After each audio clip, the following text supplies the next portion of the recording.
I mean, I'm still going to keep looking at it. So, alright, besides the fact that I walked up on stage and somebody hit me in the left bollock, this is my first time doing stand-up, so I hope you guys enjoy this. So far, I'm enjoying it, other than the, again, aforementioned pain in my testicles. So, you know, I feel like a really cliche thing for stand-up is to go ahead and start everything off with a little bit of a question. So, how many of you guys have been on a family holiday? Yeah, of course you all fucking have. You're all middle-class white people. It might as well be written in your DNA that you go to Tuscany every summer with your siblings and begrudgingly drink 3 glasses of wine to try and avoid the fact that, no, we aren't there yet on the plane. Do you see land? Yeah, you can go out if you'd fucking like. That's a real conversation I had with my sister. Fucking hell, she takes the piss, doesn't she?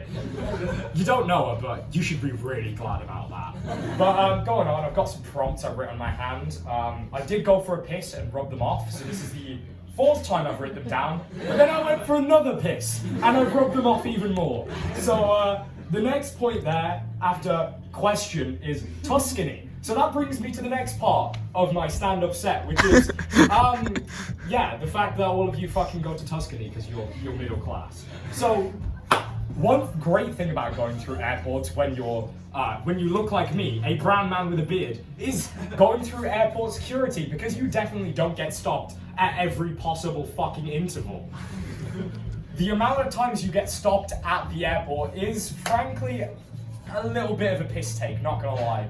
No, I do not, or nor have I ever been a part of a terrorist organisation for the past 7 years, man.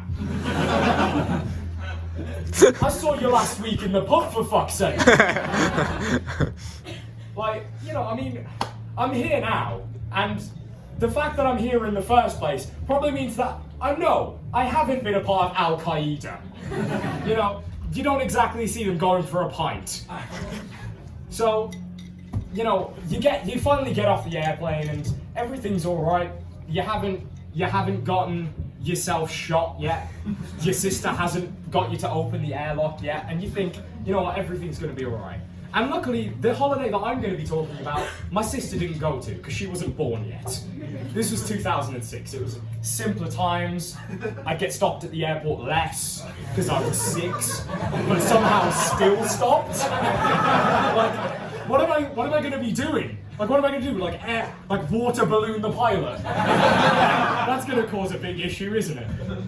So, you know, I go ahead, I'm there, I'm having the best time of my life. It's the first time I've been abroad. Everything's great, other than the fact that my parents sent me to India to study because they really couldn't deal with me when I was a kid.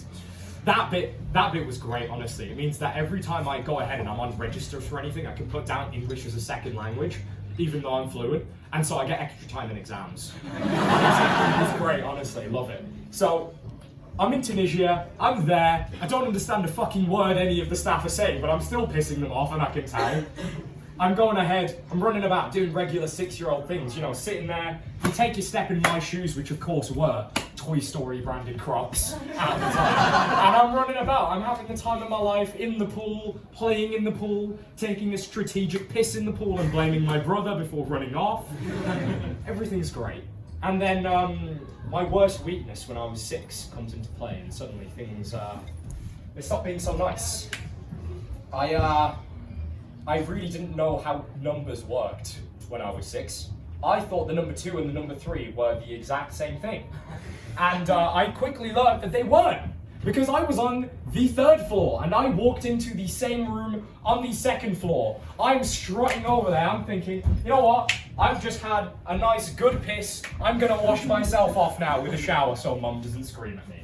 So I open the door, I swing it open. Oh shit! And no, my mum isn't there. Instead, there is a naked woman on the floor, a very morbidly obese Welshman standing over her like this, with a fucking tape dispenser in his hand, a puddle of blood on the ground. I'm pretty sure he had like a good semi to 3/4 erect penis at the time as well. And that thing was not stopping. I looked him dead in the eyes for a solid 2 seconds, maintained eye contact with that man, and he did not stop whatever the fuck he was doing. He was pulling out the tape, going. He was going. And I decide, all right, I've been abused online by my brother's friends on Club Penguin enough to know where the fuck this shit is going, right? It's time for me to bowl. So I turn around and I fucking book it. I am not ready for this shit.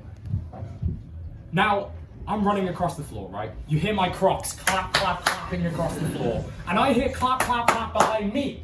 Now, the third clap in that is that guy's now somehow even more erect penis slapping against his belly as he run after me full pelt.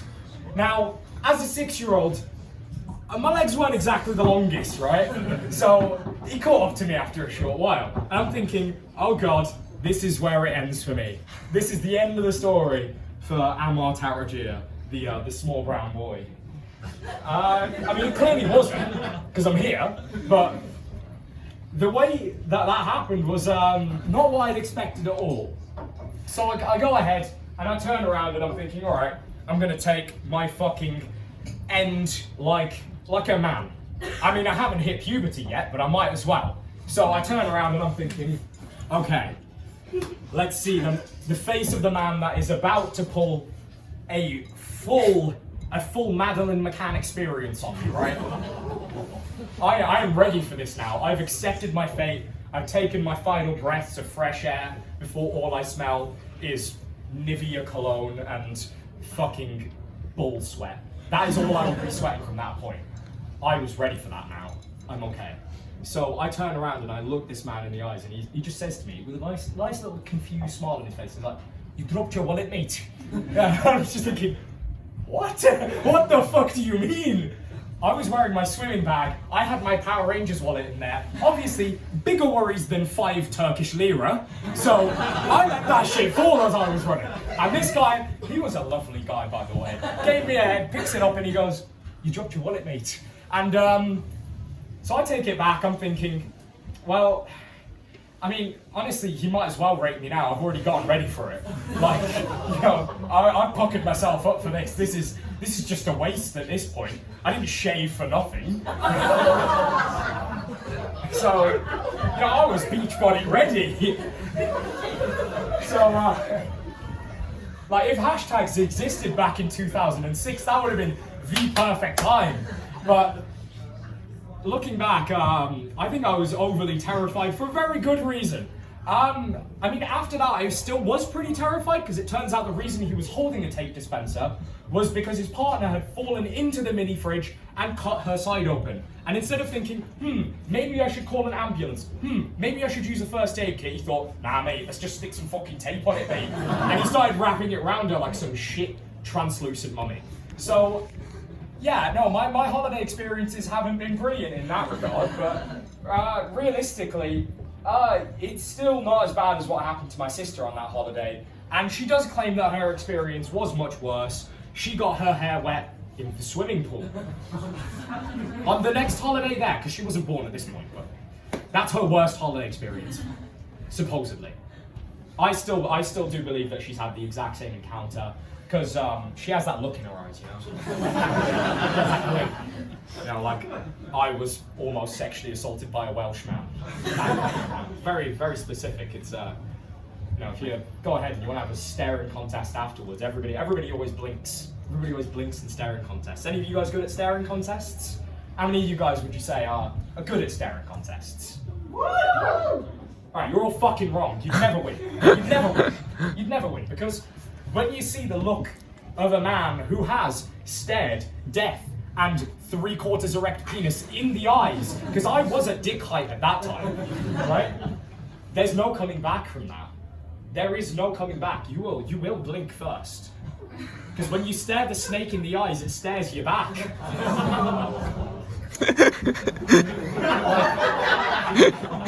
What? I mean, none of you guys just seen a nice Welsh penis, you know? There's sheep in that. Sorry if any of you are Welsh, but I'm not actually sorry. I had to make that one. I mean, I've got enough melanin to make racially insensitive jokes. You know, it's good enough at this point. So, yeah, before I decide to go ahead and break down and cry on stage, I think I'm going to call it a night. Hope you guys have a rest of the night a little bit less weird, a little bit better. and hope you never have to encounter that Welshman ever in your life. Thank you very much.